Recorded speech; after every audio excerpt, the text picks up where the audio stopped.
Hello guys, today I'm going to be showing you all how to put fuses in the Rev Power Distribution Hub, or PDH.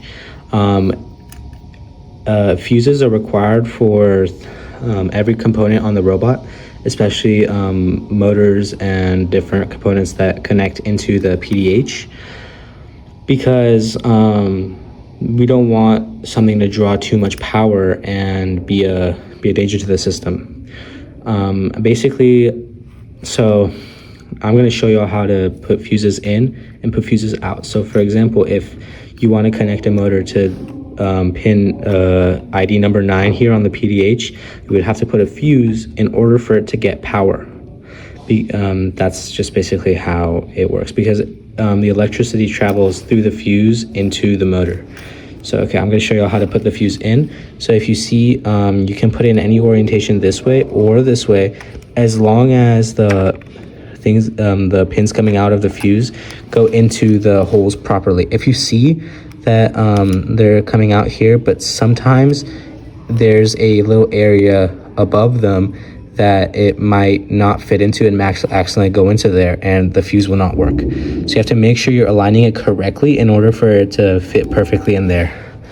So if you see, I'm aligning it to make sure it actually goes into here like that, and then you just push it in.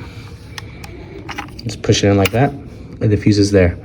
And let's just say you put it in the wrong spot, or you're trying to move the motor into a different section. You would have to use something like this. We use this to remove the fuse. This will be in the electrical section, and then you can find it there. Basically, the way this works, you put the fuse in this section. You see how the fuse is perfectly there, and then you use your fingers and you basically push it up. I'm gonna put the camera here so I can see me removing it. So basically put it here and then just take it out like that, easy as pie. And then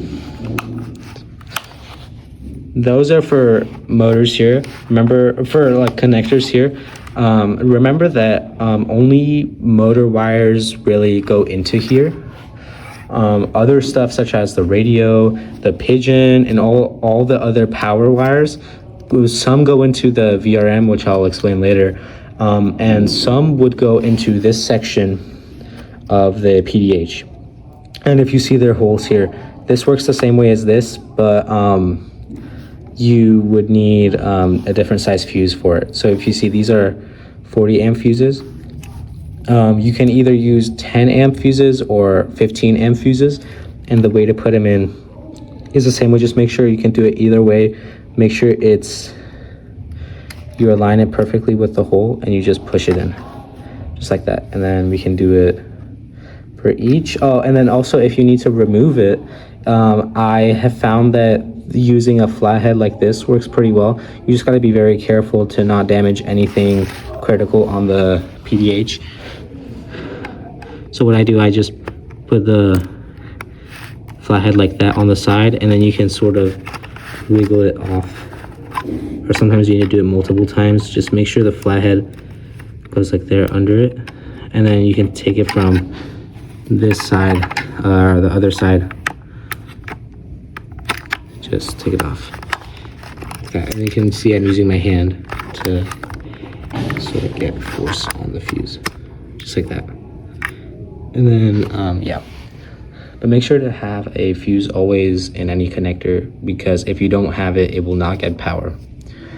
And fuses are very important, and if you burn a fuse, that just means that the motor drew too much power. You just need to replace the fuse in order for it to work. And you can see right here, you see how it's connected. This fuse is not burnt yet, but when it does get burnt, you can see that this connector will not be together. If you see that loop right there. Yes. Thank you all for watching.